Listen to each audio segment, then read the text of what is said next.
तसं पडत असतं, आटवायचं नाही. सो आता थोडंसं वर फिरावत म्हटलं, कारण की आता वाजले 6:30 आणि आज स्वयंपाक थोडाच बनवायचा, कारण की रुद्राशनी आणि मी पण आत्ता म्हणजे 5 वाजता जेवण केलेले आहेत आणि एकदम 4:30-5 वाजता जेवण केले, तर मग शक्यतो मी पण नाही संध्याकाळी जेवण करत आणि रुद्रांशी तर अजिबात नाहीच करत. हो, तर आज पाऊस वगैरे नव्हता म्हणून कपडे पण जरा भरपूर धुतले, म्हणजे छान वाळत आहेत. नाहीतर 2-3 दिवस झालं घरामध्येच कपडे अडकून कपडे पण नव्हते वाळतही आणि काहीच नाही, इतका राडा आहे. तर म्हटलं चला आज एकदम छान वाटत होतं. आणि आता 2-3 दिवस पाऊस बंद आहे, अजून मला वाटतं की 8 दिवस नाही यायचा, नाही आला तर चांगलंच आहे. परत तर जून महिना चालू झाला तर मग तर आहेच. आणि मेन म्हणजे ना, पाऊस चालू असल्यामुळे कुठं बाहेर जाता येत नाही, काहीच नाही. आणि आत्ता तर रुद्राची शाळा चालू झाली की मग तर विचारूच नका.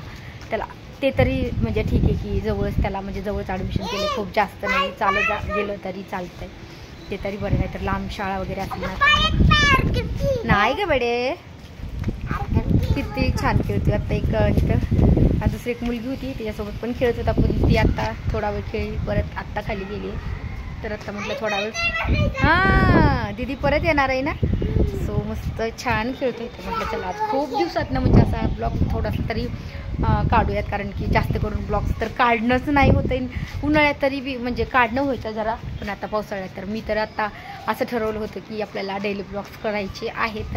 अजून मिनी ब्लॉग्स मला नाही जमत आहे, म्हणजे कसे काढा मला हेच नाही अजून जमायला लागलं की रोज होतील की नाही. परत एकदा काढायला लागलं तर मग कंटिन्यू व्हायला पाहिजेत. आणि मेन म्हणजे आता जे माझं हेअरस्टाईलचं चॅनल आहे ना, सो ते कमीत कमी 6-7 महिने झालं की त्याच्यावर मी नवीन व्हिडिओ अपलोड नाही केलेला.